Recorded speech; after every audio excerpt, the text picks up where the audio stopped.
સાથીहरू એક નેપાલી નાટક હો જસમાં રમેશ એક યુવા જો એક સાનો ગાउँમાં બસદચ आफ्नो जीवनको सङ्घर्ष र सम्बन्धको कहानी प्रस्तुत गरिएको छ।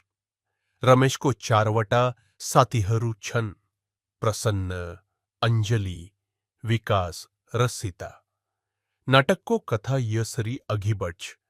इत रमेश र प्रसन्न। रमेश र प्रसन्न बचपन का साथी हुन्।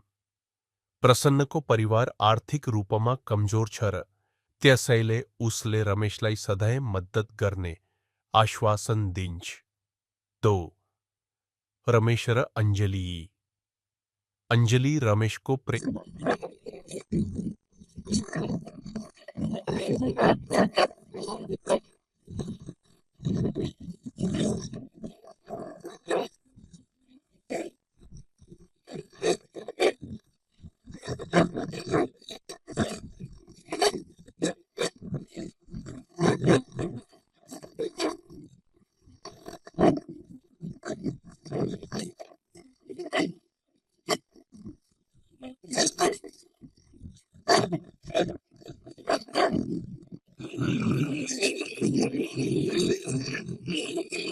नाटकमाथि साथीहरूको बीचको सम्बन्ध, सङ्घर्ष र व्यक्तिगत विकासको कथा प्रस्तुत गरिएको छ, जसले दर्शकलाई मित्रता र जीवनका महत्त्वपूर्ण पक्षहरूको मूल्यबोध गराउँछ।